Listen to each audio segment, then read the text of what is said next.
مجھے حضرت نے منع فرمایا تھا کہ آپ اپنے گھر کو علاج گاہ مت بنانے. میرے شیخ کی نصیحت ہے, میں گھر کو علاج گاہ نہیں بنا سکتا.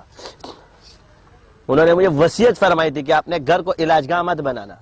یہ جو ادھر ادھر بیٹھتا ہوں میں اس وجہ سے بیٹھتا ہوں. گھر علاج کے لیے نہیں ہوتا. فرمایا پریشان ہو جاؤ گے. اگر میں بیمار ہو گیا نا تم سب بیمار ہو جاؤ گے. انسان کو اتنا تنگ کرو کہ جتنا برداشت. میں انسان ہوں, گدھا نہیں ہوں. 24 گھنٹے جو نا تم لوگ انسان کے بچے ہوتے ہیں ان کو دیکھنا. بچے بیمار ہوتے ہیں تم لوگ نیچے بیٹھے ہوتے ہو. میں بچوں کو دیکھتا ہوں, تم لوگ تمہارے منہ کھلے ہوئے ہیں. تو پھر یہاں آ گئے, میں نہ بھی ملوں پھر واپس چلے جانا. میں کس سے ملوں گا نہیں. جب ضرورت ہوگی یہاں آؤ, ٹائم لو, وقت ہوا مل جاؤں گا. باقی 1 منٹ ملا, 2 منٹ ملا, 3 منٹ ملے, ملاقات ہو گئی, ٹھیک ہے. یہ سہولت ہے. ابھی میری بچی بیمار ہے, میں کبھی ابراہیم کو بولتا ہوں, کبھی دوسرے کو, کبھی تیسرے کو بولتا ہوں. گھر والے بھی رپورٹ ہے تک ہم نہیں لا سکتے. کیا دیکھا نیچے ایک تو بڑا بیٹا ہوگا, کبھی دوسرے کو مریض آ رہے جی. یہ کیا ہے؟ یہ مرکز ہے, اس کو ہم نے مرکز بنایا ہے. شرگوٹ مرکز ہے, وہاں بھیجو, یہاں بھیجو. اور کسی کو اگر زیادہ شوق ہے تو C2 بھیجو, 1000 روپے فیس دے دو. وہاں 1000 روپے, یہاں 5000 روپے, یہاں فی سبیل اللہ, وہاں فی سبیل اللہ. ہاں مفتی صاحب بکرے کاٹے ہو الگ بات ہے ہمارے, اور بابا کا 100 بکرے تم سے لے لے, میں اس کا ذمہ دار نہیں. سمجھ گئے؟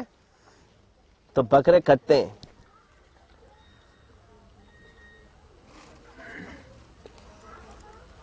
سارے جوان کے بچے آتے جائے.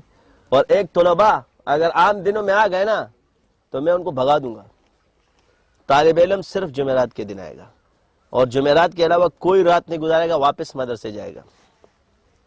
عام دنوں میں طلباء کو ملنے کی اجازت نہیں ہے سوائے اس کی طبیعت خراب ہو.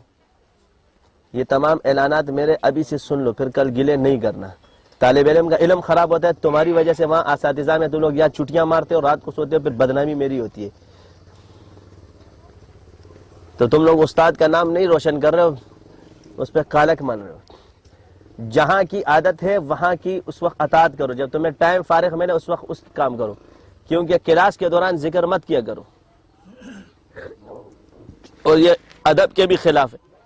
ایک بزرگ کا اگر ایک وہاں اپنے پرچار مت کرو, انہی کے طریقوں کو دیکھ کے آرام سے بیٹھ جاؤ اور چلے جاؤ, اور اپنے طریقے پر رائج مت کرو.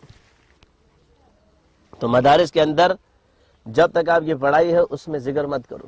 کل بھی کر سکتے ہو, کاؤنٹر ہاتھ میں مت لو. تو یہ جو شکایت مجھ تک پہنچی ہے یہ میں نے آپ کو بتا دی. طالب علم دیکھو ایک آ رہا ہوگا, کیوں مدرسے کیوں نہیں جا رہا؟ حضرت وہ آپ سے میں کوئی طالب علم جمعرات کے دن کے علاوہ نہیں آئے گا. آئے گا تو ڈنڈے کھائے گا. اور تیسری بات, میری خانقاہ میں رہنے والے میرے جتنے بھی شاگرد اعلان سن لوگوں کا, کسی بھی تنظیم سے تعلق ہو میں اس سے بری ہوں قانونی حوالے سے. میرے ساتھ ان کا تعلق صرف ذکر اور اذکار کا ہے. باقی وہ لوگ جو لوگ جس چیز سے میں علم غیب نہیں جانتا, قانونی طور پہ میں ان کے ساتھ نہ تھا نہ رہوں گا.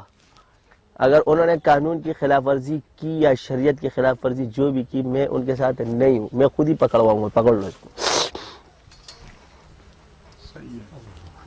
سمجھ گئے؟ اگر جس نے خلاف شرع ہے ایسی بات ہے. میرے ساتھ تعلق ہے ذکر تک ہے, میں تمہارے ذکر. باقی آپ کا کسی سے بھی تعلق ہو, نہ کسی کی ذاتیات کو چھیڑتا ہوں, نہ اپنی ذاتیات کسی کو مداخلت کرنے دیں, نہ کسی کے دین کو چھیڑتا ہوں, نہ کسی کے دین کو, نہ اپنے دین کو چھوڑتا ہوں.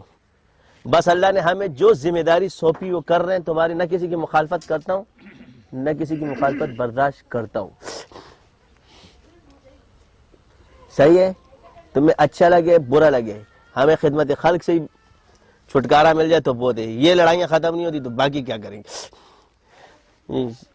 ہمارے دشمن زیادہ خطرناک ہے, وہ گھر میں بھی گھس جاتے. صبح رات کو کبھی بچے کو پکڑ لیتے, کبھی پکڑ لیتے. تم لوگ کہتے ہو آسان کام ہے. تو اس وجہ سے جو بھی ہے میرے ساتھ تعلق ہے